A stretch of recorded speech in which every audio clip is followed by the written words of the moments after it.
Wala po muna tayo luto ngayon mga kanayon sa mukbang dahil halos mga sariwa lahat yung aking babahagi. Napili ko nga po dito ngayon yung salad na kung tawagin naman po nila ay seafoods. Papalunok agad ako ah. Lord, thank you po sa blessing. In Jesus' name, Amen.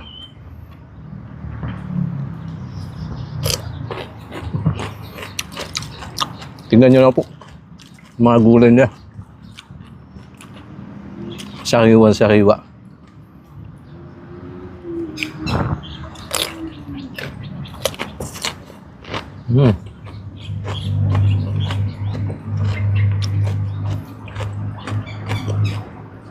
At sa halip po na barbecue, ito na din yung pinakis ko. Ulang or yung hipon po na nahuhuli sa mga tubig tawang. Ang lalaki, sariwa-sariwa.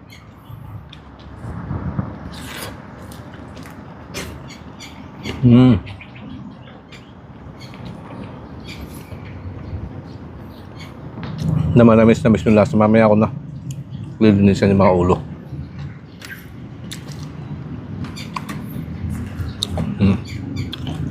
Apo, isa sa pinaka-controversial na talbos na sa atin nga ay pangkambing lang.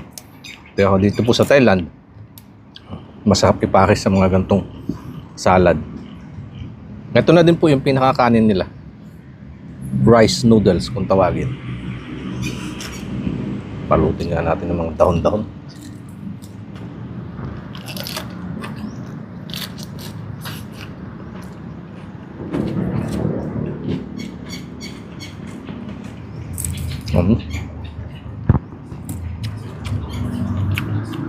Sarap.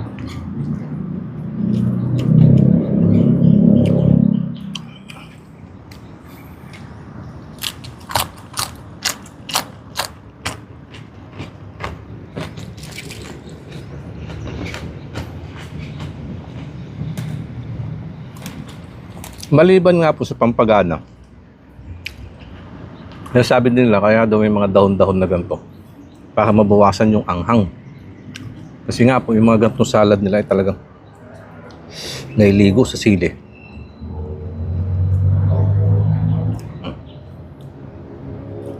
Yun po, paano nila kainin, binabalot sa mga ganyan.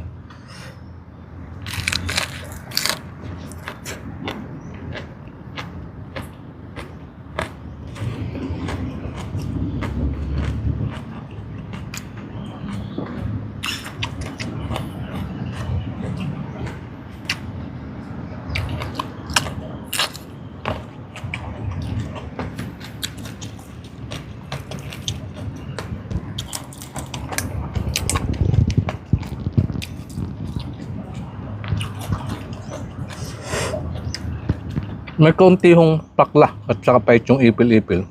Pero pag naisama mo nga siya, mga gantong salad na lanay pakis, nawawala.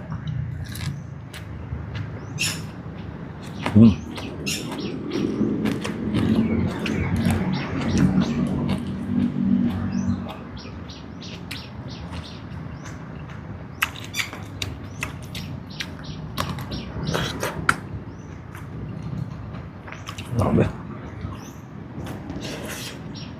Ang sarap.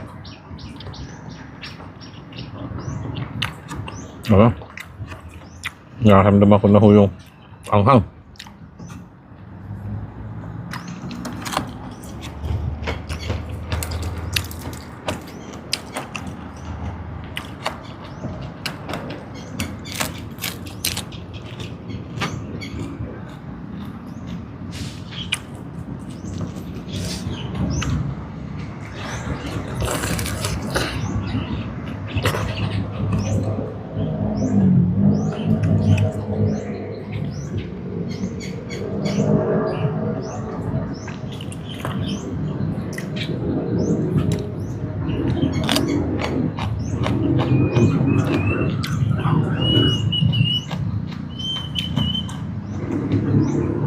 Halos hindi ako makapagsalita sa sarap.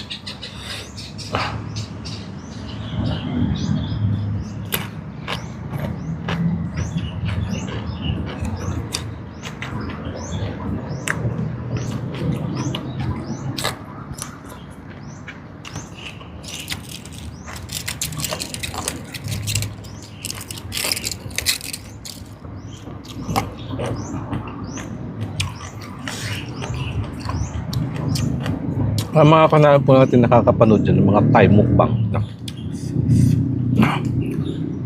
Ganito yung mga hilig nilang ibahagi.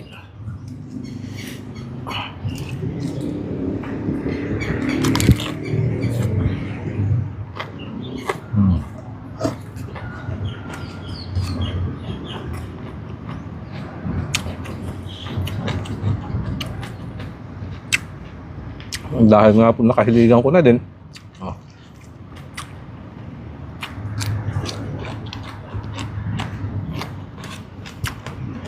Kateho nung aking mag-iina.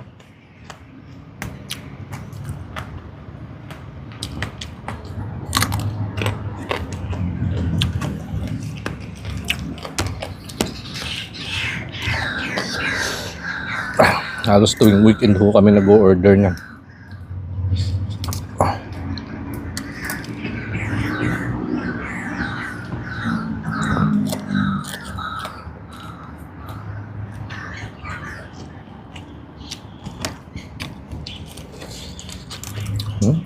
Grabe.